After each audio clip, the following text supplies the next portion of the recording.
Greetings, welcome. Lansing Online News Radio. This is Bonnie Buckaroo. This is LCC Radio, WLNZ 89.7 here in Lansing, Michigan. The LCC studio, the LCC students are on break right now, but we're here. We broke our way into the building. Bill Castanier and I mugged a police officer from Lansing Community College and persuaded him to let us in the door here. The times we've done this in the past that have been pretty exciting, we did it one Christmas and we kind of had to crawl over grates and things because even the elevator wasn't working. So we had to come down the back stairs, that kind of thing. But here we are. Good evening. The police are out there wandering around, but Yes. they must have not told one other officer that we had access. Oh, I see. So they're wondering who we are. Do we look like escaped convicts? Or At least. at least. So what's been new in your world this past week, Bill? Anything exciting that you want to bring us up to date about? Mother's Day. Mother's Day, Certainly. It's which always was exciting. originally Julia Ward Howe's day to try to be radical and have everybody come out for peace. Had nothing to do with selling little Hallmark cards. Hallmark changed the kind of the point of it. We do commercialize everything, don't we? Yeah, they did that over a number of years too. They're very successful at it. Certainly were. Yeah, we don't hear much of that old peace movement anymore on Mother's Day. No, but I talked to Al Haber, who was the first president of the Students for Democratic Society this morning, because I'm going to be meeting him on Thursday about an event they have at the University of Michigan, and he was telling me about his new goal is every school should have a peace room. A peace room. Where if kids get into difficulty, they go and sit in there and they will present their case. And it's a place, not just a theory. My niece, there's a peace room at Post Oak Elementary in Lansing, and they teach the young people peer counseling and conflict resolution, and that's where they work out all of their problems. It's part of the whole restorative justice movement. Well, that's his idea. I mean, not his idea, Right. but he thinks it should be formalized that each school should have a place like that, so things aren't settled outside the school framework. It is. I think it's an alternative dispute resolution approach, and it's been very successful in a lot of schools. So I think that schools are a good place to do it, especially with the bullying problem. Yeah, exactly. And so that's what he's trying to propose in Ann Arbor and trying to get implemented right now. But he's all over the board. He's also pushing green buildings, which Ann Arbor has. They've got a parking ramp that is just being completed that's going to have a moss roof. Green roof? Yep. We have one on the communication. We have an experiment on the Communication Arts and Sciences building, but we aren't quite sure how that happened because there's a few strips that appear and then they disappear, but it isn't the whole roof. It's a test roof. I was up there once looking, and I looked out because I didn't know it was there, and I thought, what are they growing on the roof? Yeah, but how many years can they test before they commit? It's quite a while it's been going on. I know. So somebody's got an experiment going on that roof with various kinds of mosses and plants. It's great PR, but I wish they do the whole roof if they're going. Problem with flat roofs is the obvious problem. Yeah. Water leaks. And then when the plants join you because the roof caves in, that's not such a good thing. Then that's not terribly green. The state of Michigan has underground parking under its big complex, and that is incessantly for half a century almost. Mm-hmm. Well, what did you think about President Obama's big announcement last week? The idea that we now have a president who endorses same-sex marriage. First president ever to endorse this. You can tell by my sort of not jumping at it. It didn't seem to be such a big deal to me, I guess. I don't know why. But it is a big deal. It is a big deal. It's a milestone. But to me, it wasn't. It was like, oh, hum. It should have happened a while ago, probably. But I think it's still potentially risky for him, especially with his core constituency. A number of black pastors have been very vocal about how now they're abandoning Obama, which I think is sort of bizarre. It was the riskiest thing he's done in his 4 years. I just think I wish he had done a lot of risky things. Then it might seem normal, and if he's going to get tagged as a socialist and such an outlier, I would really wish that he would do things like end torture and maybe stop a few drones. And I mean, my big concern is that I also think the drones are coming. There's no doubt in my mind that they will come to domestic police forces. All of the things that we've seen used militarily have ultimately been integrated into domestic policing. In fact, an old friend of mine that I used to do consulting with for the Police Executive Research Forum down in Washington was put in charge of a government bureau, and his sole job was to try to find ways to take the technology developed for the military and find ways to retread it into domestic policing.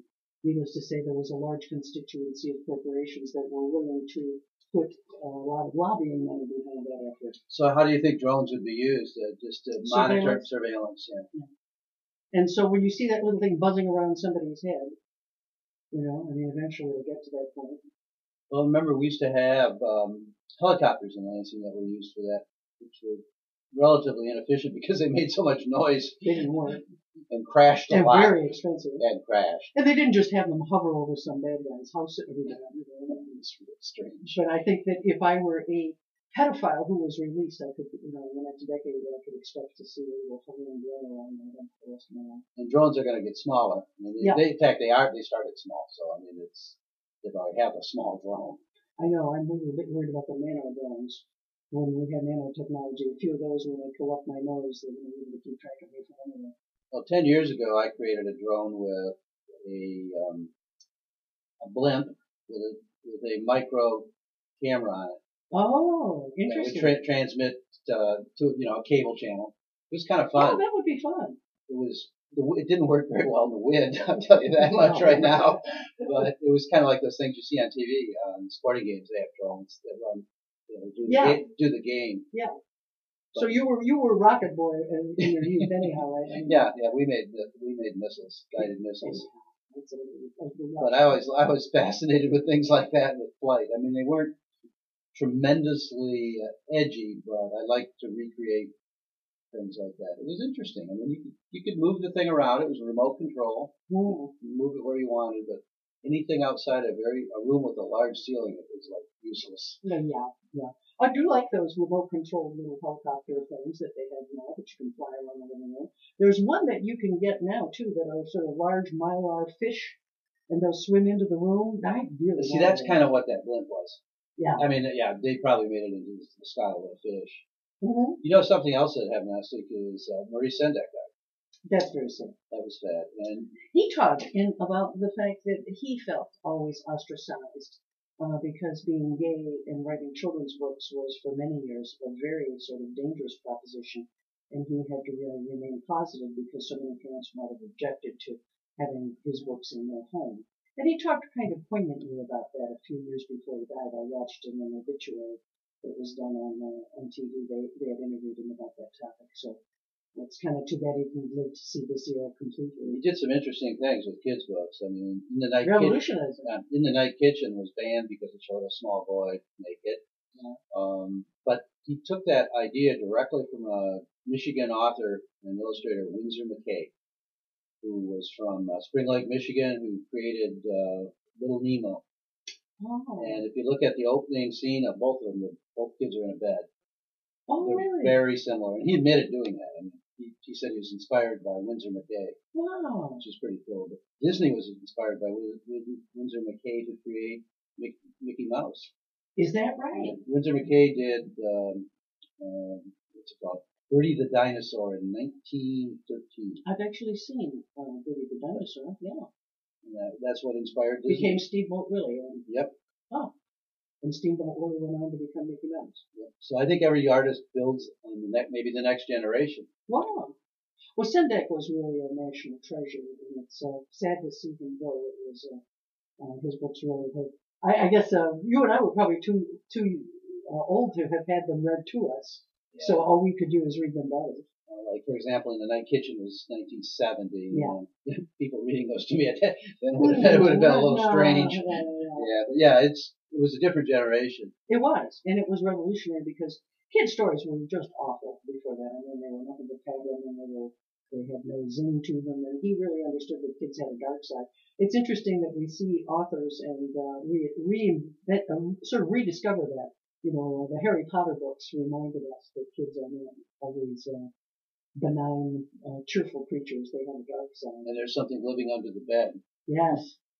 And even the Goosebumps series that was controversial, a lot of those books, the idea that the more and more, Judy Blume appealed to a more sophisticated child audience. Bobbsey Twins just don't cut it after you've been involved with books. I saw my niece over the weekend. And this is probably not a bad thing, but she was doing a Dick and Jane reader. Oh. Because of sight reading. She's not a great reader, so they were trying to help her with sight reading. And it's tough to beat, but it is so archaic. Yeah, and it's like after it doesn't make reading enjoyable because you're not learning anything. It's nice that Dick can run and Jane can run, but that doesn't exactly expand your horizon. There's a dog. Yeah, and there's a dog. Yeah. Nice creatures under the bed, though. Those will get you. Oh, the creatures under the bed. And that was somewhat inspired by the Lindbergh kidnappings, because he was afraid of sleeping in his bedroom, because somebody could snatch him during the night. Mm-hmm. It's interesting how the imagination works. Sure is. I love the movie Monsters Inc., which plays upon that. Oh, one of my favorites. My My husband and I rewatch that at least once a year. Now, see, how can that be an adult movie? And it is. I mean, you can watch that with a 7-year-old, a 5-year-old. One of the most clever movies I've ever seen. It's amazing. I know people, who are Toy Story fanatics, but somehow Monsters Inc. is the one that speaks to me. It's really good. Well, I see the nodding. For those of you who are watching our webcast, you can see that we are being joined by Valerie Marvin from the Greater Lansing Historical Society this evening, and she's enjoying the discussion. Monsters Inc. is one of her favorites. Yes, I love the scene where they have all the closet doors that are coming through. Yes, the idea that all these doors are there, and I just love it. We have a friend whose daughter looks just like one of the kids in there, so it's just kind of amusing. I always take a look at her and realize, oh my goodness, they must have modeled it after her. But you're here this evening to talk about something new that's going to be coming to. What is the date on it? So what is the event? Friday evening, it's May 18th. We are having an architectural tour of the Potter House, which is located in the Moores River Drive area on Cambridge. The home was built in the 1920s by Ray and Sarah Potter. Ray was involved with many Lansing businesses, the Lansing Screw Company. He was involved with Michigan National Bank at one point in time. He worked early on in his life for the Lansing Company that made wheelbarrows. And he and Sarah were very influential in the Lansing community and were also wonderful philanthropists. Ray actually helped create the Greater Lansing Foundation, and Sarah was on the board of Sparrow Hospital for over 30 years. And so we're going to be exploring their house. Wow. The home is today owned by James McCorkin and Sergei Kabiko, and they are giving us top to bottom access. Oh, wow. From the basements, all poured concrete, a real working basement with laundry rooms and ironing rooms and rooms for food preservation, all the way up to the ballroom on the 3rd floor. How many square feet is this room? Do you have any idea? I don't. It's roughly 16,000. Whoa, it's close, if not the largest house in Lansing. Is it really? The ballroom is the largest private residence room in any Lansing home. What do the current owners use the ballroom? Do they have dances? Sergei is actually a recording artist, and that is his studio. Is the Blue Griffin? Yes. Okay, so classical music. That would world be perfect renowned. For that. Yeah, so that would be perfect. Yeah, that would be. They said he would have preferred ceilings that were like 3 foot taller. When you're buying a used home, you can only do so much. James commented that they are probably the only couple in Lansing that have ever bought a home intentionally for a ballroom. Yes, yeah. Oh, that would be wonderful. Because that is very difficult to try to find a facility large enough to record any classical music. They are world renowned, so I'm sure people fly in and get to see that facility. Now, I'm assuming this is related to Potter Park? This is a fundraiser for the Historical Society. But I mean, Mr. Potter. Yes, Ray was James Potter's son. James Potter was the one who actually donated the land for Potter Park. Okay. I was just reading newspaper articles from the opening back in 1915 today. And Ray was his son. And there are several tributes to Potter Park and to the family's interest in conservation in the home. For example, in the living room, there are beautiful murals on the ceiling of all different kinds of exotic animals. And in the sunroom, there is a frieze of all sorts of tropical birds. And these are both nods to the family's interest in animal conservation. They're really beautiful. Now, did this home have unique rooms, pantries, conservatories, all of those old-fashioned rooms? There is a servant's wing, Servant's wing? Oh, boy. Upstairs, downstairs. Downton Abbey. Downton Abbey, yes. Ah. They, over on the one side of the home by the kitchen, they normally had a couple women who lived there, and there was an apartment for them. They had their own sitting room. They had bedrooms upstairs. There was also an apartment for the chauffeur over the garage, but the chauffeur that Mr. Potter employed preferred to live with his family, so that was not ever occupied on a regular basis.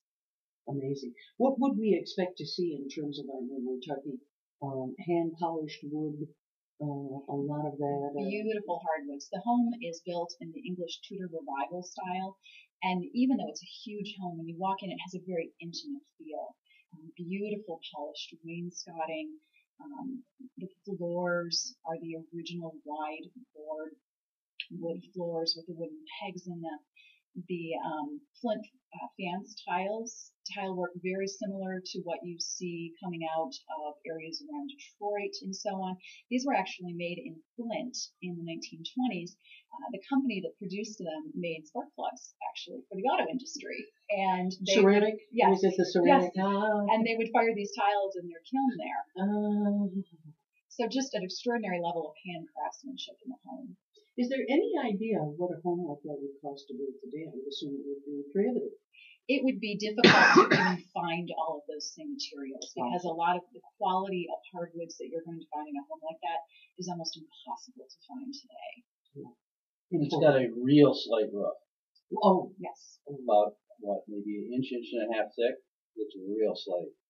the question I would have to the contemporary owners is, with a lot of those places, the big challenge was how do you afford to heat it in an area like this?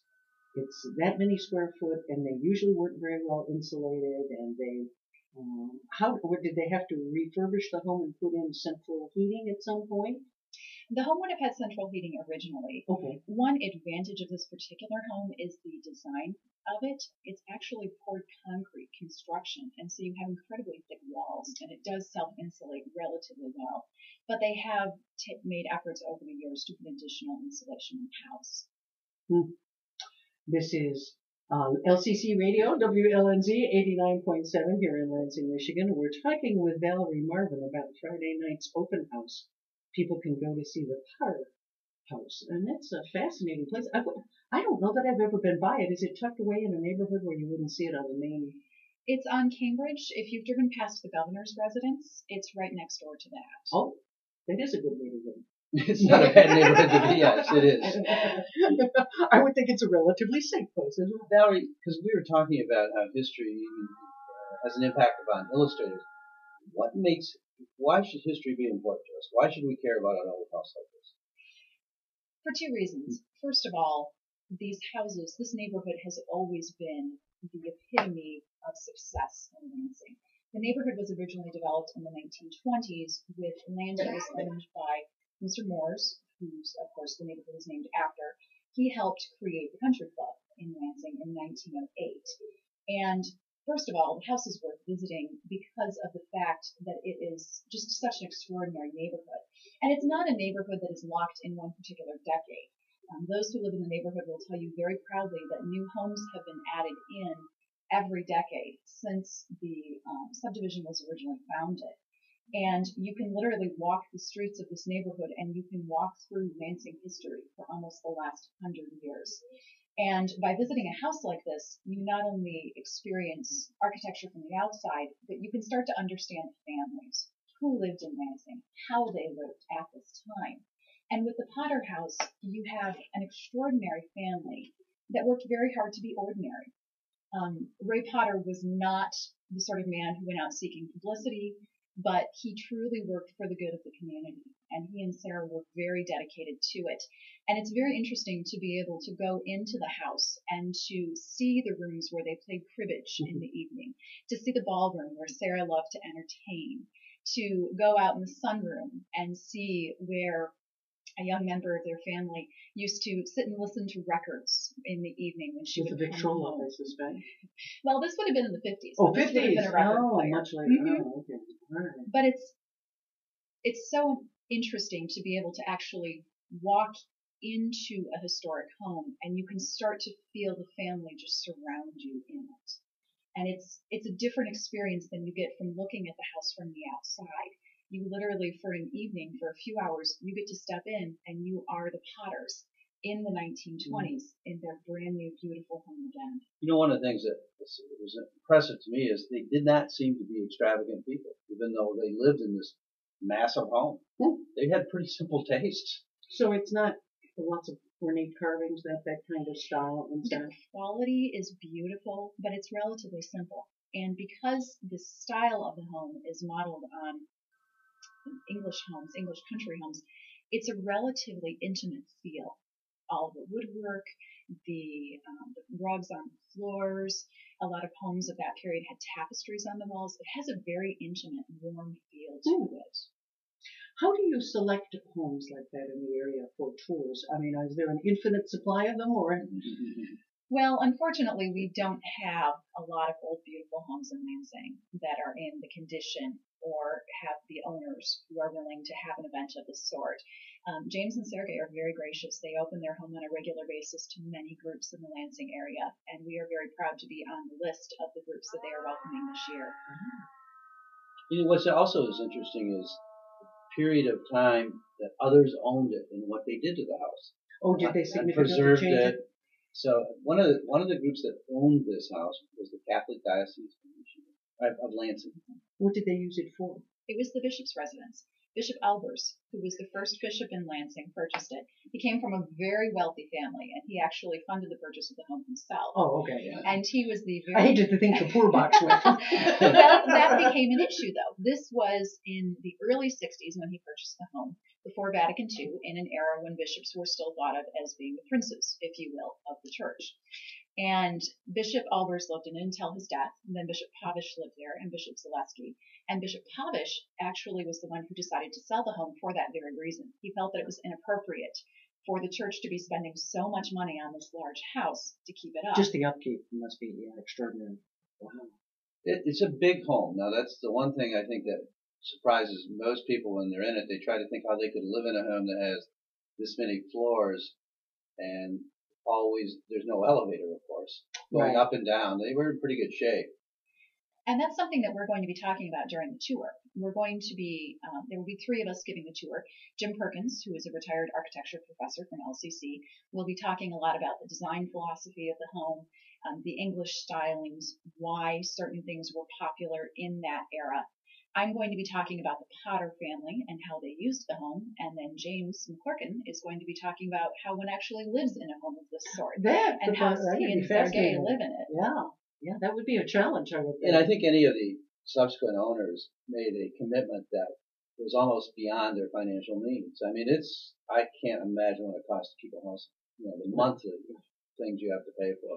Well, and we also live in a different era. I mean, you don't have live-in help today as you did at that time. That was very common in the 20s for upper middle class people to have someone come in and cook and have someone come in and help garden. That's not something we do today. I don't want to have to dust them. Before they come. That is really common because there's a lot of what you think are simple houses near downtown that have servants' staircases, and you go, this isn't that big a house. Why would you have a servant? It's only like 3 bedrooms. Yeah, but that's the era before blenders. Well, and when you think of how heinous a lot of those tasks were, laundry itself was a 2-day endeavor. By the time you washed everything and glued it and then had to iron and starch it the next day, it was extraordinarily time-consuming compared to the tasks we have today. Monday was wash day when I was a child, and that's exactly what happened. And then, I mean, it was a very laborious, everything was laborious. And of course, you lived in an era when a lot of times you were heated with coal that was coming through a chute into the basement. That night, everything had a sort of nice shade of gray on it. That's why you had to have the bluing in the water to make the whites white again. Yeah, it was a much different era. So I give kudos to anybody willing to tackle a house like that because I know what it must take to try to keep it up. Well, he was talking when I was there listening about how every several years they have to totally strip the floors because it's only they're wax. Yes. They're not stained, so the wax builds up, they have to take it down, and these are big floors. One of the things I loved as a kid was that when we would use Johnson's paste wax on our floor, and my mother would let me put rags on my feet and skate, because we were all too lazy to get down on hand and knees and do that, so you would just skate. It was hard to do the corners, though. I must admit, very hard to do the corners. God. Well, one of the things when I think about all these starter castles in the suburbs nowadays that are not built with the kind of endurance that a home like this is going to have, it's sad but true. When the big crash came, a lot of these places are really sort of plywood mausoleums now. I don't think that a lot of these places are going to hold up 80, 90 years from now. If you go back and look at the records of construction from the late 19th and early 20th century, most architects talk in terms of building for centuries, literally, with their buildings. And today, if you talk to most people in construction, they talk about the average lifespan of a building being 30 years at best. And that's kind of sad when you look at some of these extraordinarily huge homes out in the suburbs. I mean, but I don't know that people would be as happy wandering up. There's something about a home in a real neighborhood downtown and seeing how it connected to the community in the past. I also wonder if we have the same level of philanthropy. I'm not sure that I see that either. Not in Lansing necessarily, but I think if you go like to Seattle, where there's the Microsoft millionaires, and I think a lot of the new media people are starting to give back in big ways. So one day we'll get to see Bill Gates' electric home and his smart home. Can you imagine touring that? That would be interesting. But go ahead. I think one of the differences, though, is the fact that at that time, people still lived in the city where they worked and where they made their money. So there was no question as to where the money went. Had the Potters still lived in Potterville, which is where the family first settled in the Michigan era. That's where Potterville came from? Yes. Oh, I didn't know that. Ray Potter's grandfather, Lucius, was the one who first came to Potterville and helped establish the settlement. James Potter, his father, made a great deal of money manufacturing furniture and the lumber business. Potterville was the home of Potter Furniture for many years, and that's how Ray started off in the lumber business. And then his family, first James and Sarah, his parents, and then Ray and Sarah, and Sarah, his wife, they all chose to live in Lansing because they felt that that's where business was moving. The family eventually sold the furniture company to Hugh Lyons, and Lansing was where their life was. That was where they lived. That was where they went to church at Plymouth Congregational. Sarah was a member of the Lansing Women's Club. That was where their life existed. And so it was important for them to give back to that community. Yeah. Today, we make our money in one place and we live in a different community. So or we store it in Swiss bank accounts, or maybe in the Caribbean. Then we can go visit in the winter. It's hard to imagine 80 years from now anyone visiting the suburbs to tour a home. I don't think so. I mean, first, I don't think the homes will hold up. And second of all, I really don't think it has the same cachet. These aren't people who are as well connected to their communities who would, I mean, if you lived in Grosse Ile, would you leave your home to the city of Grosse Ile? I don't know that they would take it either. I mean, that's an undertaking. We're very fortunate to have private people who are keeping these homes afloat, but many communities have found it difficult over the years to be able to maintain some of their historical homes. It's not inexpensive. These homes were built by people of great fortune compared to most of the people who live in them today. Kind of 1%. Yes, they were built in an era when tax structure was different, when there was a different expectation of what one did with one's money. And today it's not possible for most people to live in a home of that scale. And I think that's why we see so many of them across the country being demolished, because people don't have families the size they used to. Yeah, you wouldn't build a home that large. What is interesting, though, is that Ray and Sarah built this beautiful large home, and they actually had no children of their own. There were family members at times who lived with them. Sarah's sister lived with them, sort of a surrogate granddaughter, if you will, who was actually a cousin, lived with Ray for a while in the 50s when she was working in Lansing. But the home was basically built for entertaining and for their guests to come in. And certainly it was a place where the family gathered. At holidays, they would all get together and they would celebrate there. But really, it was built for two people and their staff. In a pre-TV era, that's what you did. You had people entertain more, and they went and joined forces and went to different places. Well, and Sarah was known as an excellent hostess. Before they built their home on Cambridge, they lived on Hillsdale. And Sarah, as a member of the Lansing Women's Club, had access to the club facility, which is the building downtown in Ottawa where Wieners is now. The Lansing Women's Club's actually built that. Big B. I'm sorry, Big B. Well, I'm from the Historical Society. So you use the old name. And the Women's Club, when they had enough money, actually added a third floor to the building so they could have a ballroom and have entertainments there. But when Sarah built the home, she could now have those parties in her own home. She was considered to be such a wonderful hostess, though. There's a very famous story that Ransom Olds was going to be entertaining Mr. and Mrs. Ford. They were going to be coming up.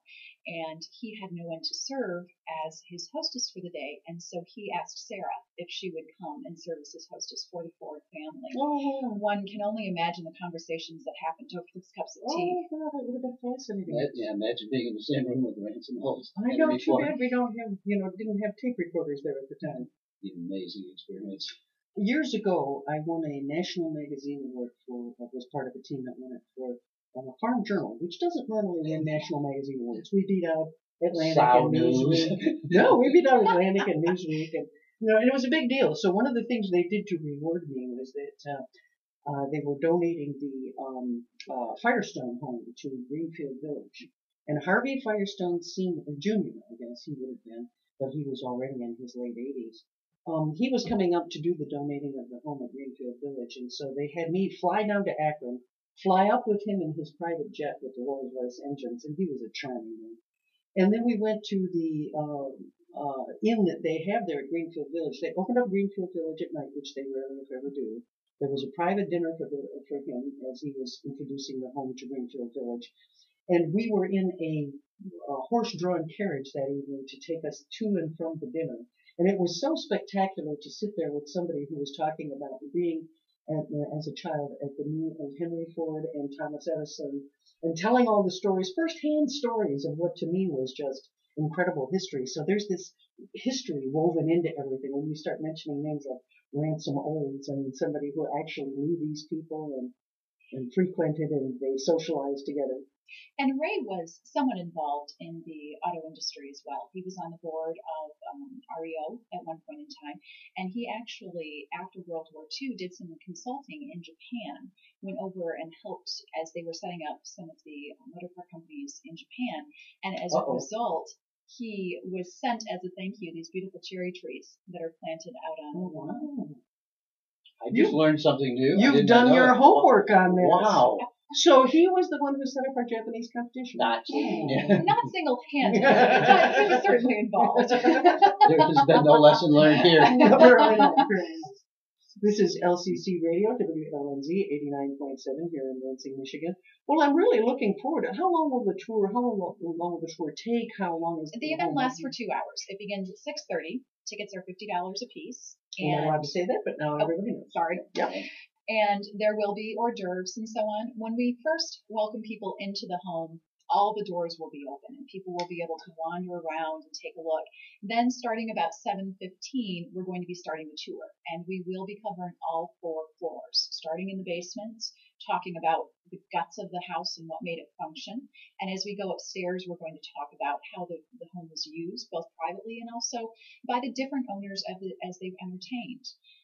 After the Catholic Church purchased the home from the Potter family, the different bishops used it for entertaining purposes. And there was a tradition that when the new class of priests who were going to be taking vows every year in Lansing, the evening before the priests would take their vows, they would actually have a dinner there at the bishop's home for them, and their whole family would be invited.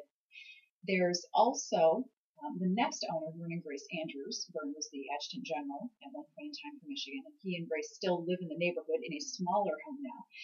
They hosted wonderful parties there. You'll hear people talk about their New Year's Eve parties where they'd have 300 or 400 people in the home.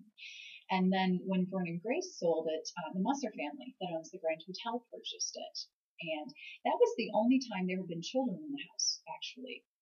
The Mussers had young children and took a very different approach to the house. They homeschooled their children, for example, so they turned what had been initially a chapel added on by the church, which had been turned into a bar by the Andrews, then became the homeschool room for the Mussers. Oh, so that's an interesting migration. They went through the various permutations of that room. That's kind of interesting. It's a bar again, I believe. Yes, it is a bar again. Yeah. It is interesting, though, because when the church purchased the home, the bishop had to be able to say mass there, and so they actually had to consecrate a room. And that initially was the library area, but then they decided to build a separate chapel onto the back of it. Again, how many homes have their own chapel? Well, that's the question. They must have had to have done a lot of modernizing of the kitchen. Do we have pictures of what the kitchen looked like through various eras? I have never seen an original picture of the kitchen. I have heard stories over time of what it looked like. It has been opened up. The Andrews put a great deal of money and effort into bringing it up to par. But the kitchen today and the butler's pantry, which it has a full butler's pantry, are today the same room, which initially those would have been split completely into 2. But that is the only case I can think of in the house where the floor plan has been altered, with the exception of the addition Viking stove and Sub-Zero refrigerator, big things like that? It's certainly a modern kitchen in its conveniences, but they were very careful to use era-appropriate materials. For example, the floor tiles are the tiny little hex tiles that you see in kitchens and bathrooms from the 20s. The tiles on the wall are all the old subway-style tiles that you see. They did an extraordinary job making it functional, but still looking period-appropriate. That's wonderful. I'm really hoping that many people will avail themselves of this rare opportunity. It's just a great chance to be able to get all that history in one dose. That's going to be wonderful. Well, and as you learn about Ray and Sarah, you learn about Lansing because they were involved with so many organizations. You really come away with a richer understanding of the community in general. Well, thank you so much for joining us, and do come back frequently and keep us apprised of what the Historical Society of Greater Lansing is doing, and we will hope that you get a great turnout on Friday night. Thank you very much for having me. Thank you. Thank you. Now we're being joined by Michael McCallum, local filmmaker. Wouldn't you love to have your hands on that house for a photo, for a video shoot, for a film shoot? Boy, that would be a fascinating place. I bet that could be arranged. I love just sitting and hearing about it. It was really cool just to be in the other room and kind of hear this go on. I know. One of the things that's interesting is in the 40s, 50s, and maybe through the 60s, Oldsmobile used the house as a backdrop for their photo shoots for their cars. Oh, did they really? A lot of, so if you look at hundreds of cars. Just elegant home, and you wonder where it is, right there in Lansing. Yeah. Wow. Well, I've actually heard of that as well. For things like when they would run an ad in Life magazine or something, that would be the home in the background? Yes. Well, I guess, now that I know that it's next to the governor's mansion, I have some idea vaguely where it is. I think I've actually been by the governor's mansion. A house and we're going to try to arrange an event there maybe next year. There's a house right on the corner that was owned by the Abrams family. It is in the shape of an airplane fuselage. It's a gorgeous home. Very unusual. It's 117 feet long. And I think that was because that was the distance of the first flight. It's really interesting. It's got almost a cockpit style on the front of it. And so this eccentric, the family had to be a little eccentric, shall we say? A little. Not too many homes built the shape of an airplane fuselage. No, not easy really. for a cab to find. Yeah. You look for the bar. You find the house. That's when the cabbie looks at you. Okay. But it's interesting that people had that kind of creativity. Well, there's something special. I was thinking about that actually while I was driving in tonight. And I was thinking about your films, and I was thinking how much Midwest and Lansing matters in a sense. I mean, I don't care where you say the film is located in some of your films, but it screams Midwest to me. Yeah, definitely. And that's what, all of them, Fairview Street, Hannah-Bar, Lucky, Waiter from Hell, all the shorts that I've done and been a part of, the ones that were done in and around this area are going to bleed that. It's going to be in it. And even if the area is kind of where the story takes place is nondescript, it's kind of an anywhere, Midwestern city, it has that flavor to it. And I can only imagine from, living in, if I were to be from, New York City or from India where, Bangalore, India, where Fairview Street and Lucky played, they must really have a different sense of where that film is or kind of the flavor to it, which is kind of cool. There's no big backdrops of a mountain or an ocean or tall scrapers in the sky. I don't think even if you moved to San Francisco and lived there for 10 years, your films would have a San Francisco feel. No, yeah, I mean, it's in me. I'm from here. I'm proud of that. Born here, bred here. So I think it's kind of infused in a lot of the work that I do, which is something that I think a lot of artists try to, for so long, trying to do something that's not them. Yeah. That doesn't mean each story, something I'm really proud of is that each film is a completely different story on its own. And I'm not making Fairview Street 2 with each movie. They're completely different worlds, but I'm not trying to run away from my experiences or who I am as a storyteller. Even if I wrote a science fiction piece, the relationships would be something between the people that I would really understand and kind of have that infused in it. I think instead of running from it, I embrace it. I don't see you longing to do Battleship or one of the summer blockbusters. So I heard somebody talking in a restaurant yesterday I'm about glad you find that as funny as it what's Battleship? Well, that's too long to explain. I'm just waiting for them to scrape by and do a Hungry Hippos movie. What do you think it is that is different about Midwest life? What is it that comes across in your films? I mean, what is to you the essence of being a Midwesterner as opposed to being from anywhere else? I don't know. I think, and from being from here and not living in other places, so it's no kind of disrespect or slap in the face if somebody is listening to this and they're like, hey, I'm from Seattle. I'm from, we don't get to Seattle. I'm only on the web. Right. Good. So I'll talk about Seattle now.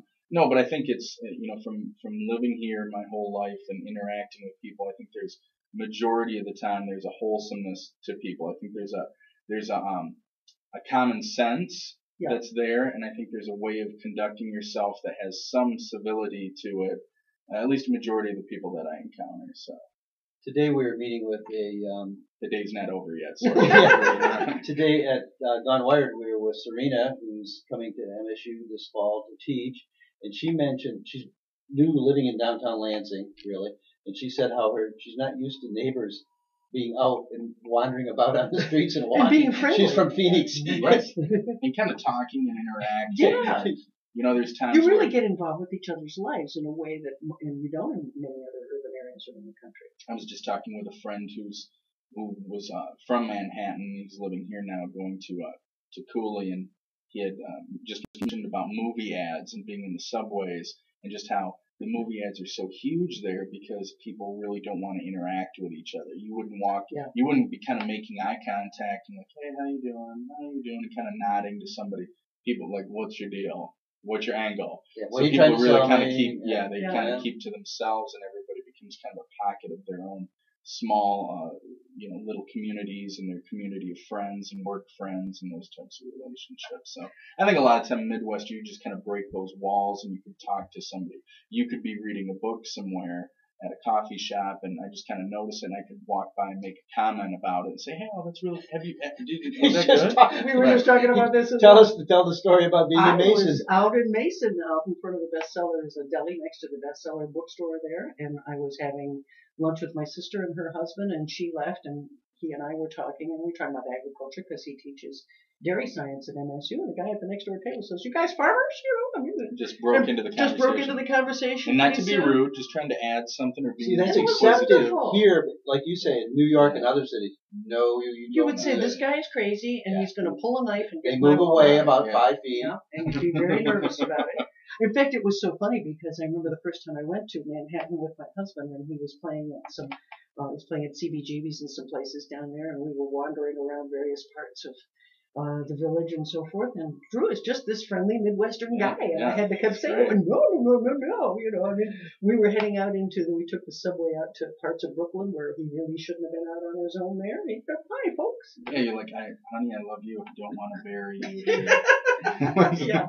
Well, I'm going to be going to New York. Look down. Yeah, I'm going to be going to New York for 5 days in the first week in June, so I'll have some stories to tell because I kind of act the same way there too. It's funny too because all the times that I've been to New York City, I've encountered wonderful people there, but it's just you don't usually break that social bubble. Right. And I mean, it's not saying here people go up to each other all the time and break that, but you would be more willing to, kind of help somebody or be willing to ask for something or to break into a conversation politely and say, oh, you were talking about literature, and I heard that. Have you read that book before or whatever? People are more apt to do that. I think too, there's a real blue collar quality to this area as well. Down to earth, very down to earth, hard working. Kind of a work hard, play hard mentality in a way. So does it make it easier for your filmmaking? I think so because again, I'm not trying to go a million miles away from who I am as a person and my kind of collective as a person of my experiences and people that I've met and kind of making up who I am also as a storyteller, even if, like I said, if I do a story that might not seem relative to who I am, it still has bits and pieces and threads of certain experiences and also with imagination mixed in there as well. I think with a lot of being from the area, I had a struggle when I first started to kind of get people to know what I was doing and then to allow me access to something, whether it be a location or a prop or something that I needed access to. And now through that struggle and being able to, just wrapped our fourth feature film as a director, Buffalo is being able to have a body of work that people in the area know who I am. So that's not the kind of like a big fish in a small pond thing. It's just I kind of am embracive of that and appreciate that people actually know I'm doing this show. Thank you for having me on, and doing other publications and things locally. I work hard at that to get out there and for people to see and hear what I'm doing, so they know and are kind of open to having something done in the area that promotes local talent, local businesses, local musicians, local flavor. It's Lansing. There's not another filmmaker that's making this type of body of work in the area, and that's something that I'm really proud of. It showcases all those people. So this is LCC Radio, WLNZ 89.7 here in Lansing. You know, that's one of the things that I really appreciate about Lansing is that, you know, Bill and I can just decide one day we want to do a radio show, and we call up and we talk to some people down here, and they say, hey, sounds like a good idea. No background There's not checks, a bunch of red tape. It's no not background checks or anything. If we were in Manhattan, we'd be on the waiting list for 50 years, you know? Oh, yeah. It wouldn't happen. And I mean, that's the thing, too, is it's kind of the idea, I think, artistically where you want to go. If you're an artist of any type, it's, well, are you making money at it? Our society is very geared around, I always like to joke, the S with the two lines in the middle. And that's how people gauge your success. It's not any sort of happiness or fulfillment. Don't get me wrong, money's great, money's needed, but it's not doing it just to be on, to be on a cover of a magazine or to win, any type of an award or accolade. That's not why I do it, and that's not why I set out to do it.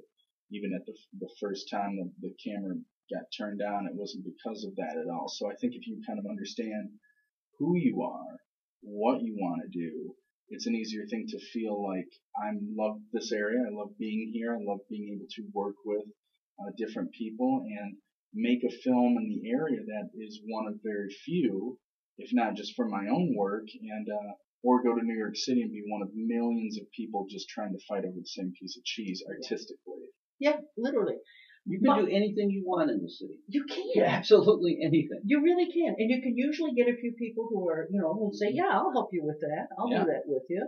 And again, it's not like it's going to cost you $50,000 worth of licenses to be able to get a chance to shoot, that kind of thing. Right. And that's some the of thing the too, things where are just prohibitive. I could have everything I've done have accumulated just doing one film, right. One short film even, in a bigger area, in a bigger city. So Michael comes and speaks to my intro to mass media classes. Yeah, it's great.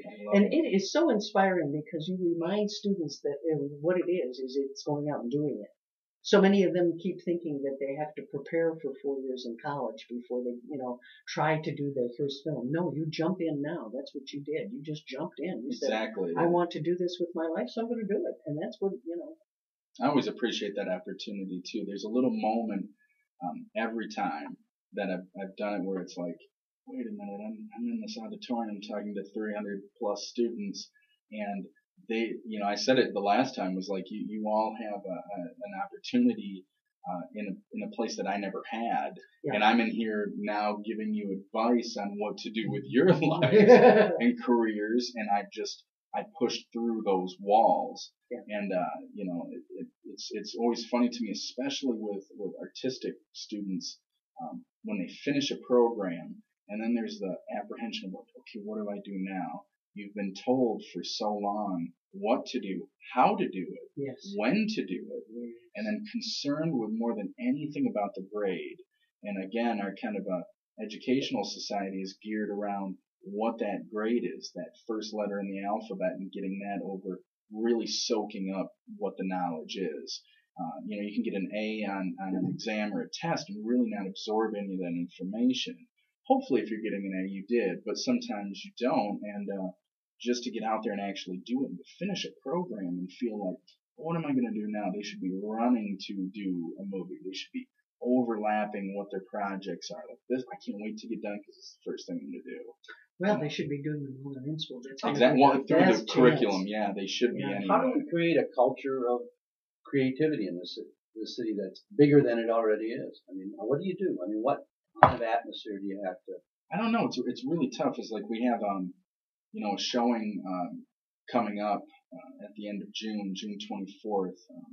Nice moment for a plug here. 7 p.m. Down at Kelly's Pub downtown, 220 South Washington. $5 at the door. We're going to show 2 new short films there, and then have a local musician, Sam Corbin, wonderful musician. He's great. Great, salt of the earth. That kind of Midwestern Yeah. thing we were just talking He writes about. a lot about Michigan, his music. He does, and he Yeah, embraces it's it, and wonderful. that's one thing that I feel so tied to him as a fellow artist is that embraciveness of it. But you know, doing something down there, it's always the idea of like how are we going to fill the house? Going out, meeting people, pressing the flesh, pounding the pavement, getting flyers printed up. Even with the social media, I think it's so limited now because people are inundated with information and texts and emails all the time. And how can you I run into so many people that always say, we get great turnouts for the events we've done, but I still run into people that, man, there's nothing to do in this city. It's like, you have to seek it out as well. It cannot always come to your door. So really finding people that are going to be more open-minded to, you know, maybe not going to see the Avengers for the 4th time. Yes. As great as it is, a big comic book fan Did you as see well. it? Yeah, and I grew up reading comics, and they're fun movies. But to go, this is going to be something different. Can you still be open-minded and enjoy it? You know, so I think it takes kind of a meeting halfway point for the artist, for the event, and the audience as well. So. Well, you know, when we're talking about this, the Society for the Study of Midwestern Literature met at MSU last week. Interesting. They have a whole society, and it's a big deal. But there's classification, Midwestern writing, and you see the people that write within that genre, and Jane Hamilton, Louise Erdrich, Jim Harris, and it goes on and on. You can pretty much get a feel that a lot of them don't like to be just Midwestern writers. But there is a feel about their writing. Sure. It's sort of like we give the South a run for its money. You know, there's always been the cadre of Southern writers that have been so extraordinary. But I really think the Midwest has its own vibe, its own special world, and that's what I think is really captured in your films. Now Buffalo is the one you're working on now? Yeah, Buffalo. We wrapped it in mid-April. It was a 9-day straight shoot, 10 days total, 9 straight. Is that the longest? Well, it was exactly the same sort of schedule we did for my first film, Oh, was it? Street. So, which is just absolutely insane to pack. You know, I'm not sitting here tooting our own horns, but it's pretty ridiculous sometimes to say it to somebody. It's a moment of going, wait a minute, we actually did that in 9 days. You know, hold on a second. But we wrapped that, and my talented editor that I work with, Jonathan Warfel, he's been editor on all the Rebel Pictures projects. Really talented guy. We have 41 minutes already cut together, which is pretty insane. I mean, even by Hollywood, quote unquote, Hollywood standards, people listening to this, I'm doing the air quotes right now. Well, you are a webcam. Oh, there we go. Good. You know, there we go, quote unquote. Hollywood standards, I mean, within a month of having, you know, over half the film cut together is pretty remarkable. It helps too that I'm currently not working a day job right now, but having that time to focus on it. So that is the latest project, and that's a drama, which actually kind of segueing into what we were talking about. All the other films were kind of anywhere Midwest kind of vibe, sort of a city maybe bigger than a Lansing, but not a Chicago or Detroit. But this movie actually takes place in Lansing. It starts in Lansing. The locations and especially in the dialogue, Lansing's mentioned. So that is a different thing than we've done before. And it's about a cab driver in Lansing who finds out that his ex-wife died in a car accident, and he decides to make a road trip and go to attend her funeral with the hopes of getting reacquainted with his estranged son who he hasn't seen in over 30 years. And I bet I know who the star might be. You might have a good inkling of that. It's my father, William C. McCallum. It's just he's so talented. I really feel blessed to a lot of people that I meet it's either two kind of ideas about it. They'll either say like, oh, that's really cool. I think that's so awesome. He's really good. Or if they've seen him in other things in Handlebar, Fairview Street. And or other people go, oh, it's your dad, so it's got to be. It's like no, it's like I'm just blessed to be related to somebody that's so naturally talented dramatically in his comedic timing. He's really natural. He's that thing. Some classes that I co-teach with a good friend of mine, Tony Griffin in Grand Rapids.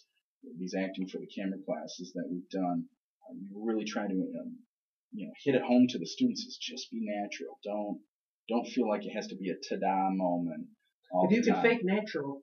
He's so good. He's really in this place that he's got it, and it's really cool to see him work and to kind of collaborate with him. He on is a this. real natural, isn't he? He is. He's so natural. I mean, it's amazing that you were lucky enough to have him for your dad, in essence, I because you know. have to rent him or something. Yeah, right. And that would cost a lot, a lot of money. There would be fewer projects because of that. Is this a road trip too? I mean, It is. Yes, I mean it love does. road trip movies. It does flow into a road trip movie, and again, it features a lot of local talent and local locations that we filmed in. It also has a great soundtrack that has some local musicians as well. Jen Siggett has 2 songs in the soundtrack, One Thing and Sugar High from her last release, So Long Pollyanna. It's just a great album. She's an incredible songwriter. Incredible. I don't know anybody who does lyrics as well as Jen does. And it just, you know what it is too, I'm always moved by her lyrics, but there's just the music and it's all wrapped up into a pretty little bow. It just hits you like a sledgehammer.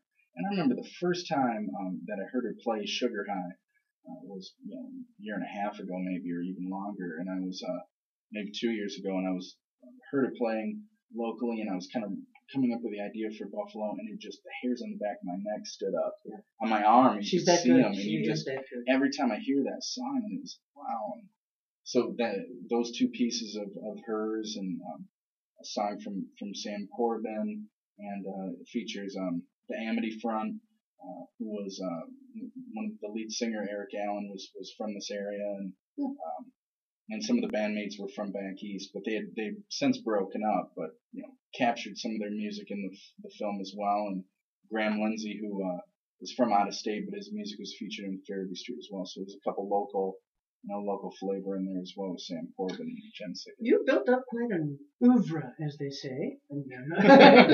I love that word. This is hard to spell too. If you can use that 2 more times, 2 more times in this conversation. But you keep winning awards with all of your films. Now, you had some recent accolades, didn't you? Yeah, really blessed to have the last film that we did feature-wise, Lucky, premiered last March at Celebration Cinema, did extremely well there, and then went on to its first 9 film festivals, won a major award at each one, which is just, in each festival too, it cost money, the entry fees. Right. People kind of forget that sometimes, with it still being really blue collar, and we don't qualify for any of the incentives even when they were here, but the movie's done extremely well. Any of the films can be purchased at rebelpictures.net, and some local stores around the area like Decker's Coffee and Barnes and Noble and Schuler Books. These are places that carry this material that promotes this stuff. But our latest short film, which was a crime noir drama, I sent you the link to it, which was Slow Burn. We premiered that at Stober's Bar in February, and kind of instead of doing for the features, we'll do I love to do the traditional theatrical premieres with the popcorn and popping the whole 9, the lights dimming down. And for the short films, it's kind of ridiculous to rent the theater out for 20 minutes. You get comfortable and the movie's over. Yeah. Okay. So we do kind of these more informal, impromptu showings where we'll have like a musician play afterward, and we'll try to do it at do the showings at a place that's kind of tied to the movie, and we shot the end scene in Stober's. It's And incredibly photogenic place. Yeah. And we shot a big now known shootout as the in there. Stober Workplex, by the way. Right. Storts or Mobers. Right, they're both great bars. Homes Away from Home. But that film premiered at Stober's, and then it got into its first film festival, Uptown Film Festival, and played there in March and won an honorable mention for best short film. Great. At its first one, and then they humbly honored me with Michigan Independent Filmmaker of the Year for this year. That is just fantastic. Yeah, kind of holding the flag for Lansing. Yeah. Now we have to persuade you. My big plan is to somehow get you to bite the bullet and go back and get your degree so that you can access all this grant money. And I know that's what I doing need to do now. It's like start because you've been doing a great job in Grand Rapids with your acting classes over there. Wonderful. It's just your career is really on a high. I'm so glad to see this, and it's Definitely. wonderful. Thank you for coming in Well, and joining thanks us. for having me. Definitely appreciate it. We will switch gears. Next week, we will be having Becca Hollingsworth come in and talk about changes in the medical marijuana law here in Michigan, and that'll be interesting to find out what's churning its way through the legislature. Thank you for listening to LCC Radio, WLNZ 89.7. This has been Lansing Online News Radio with Bonnie and Bill. And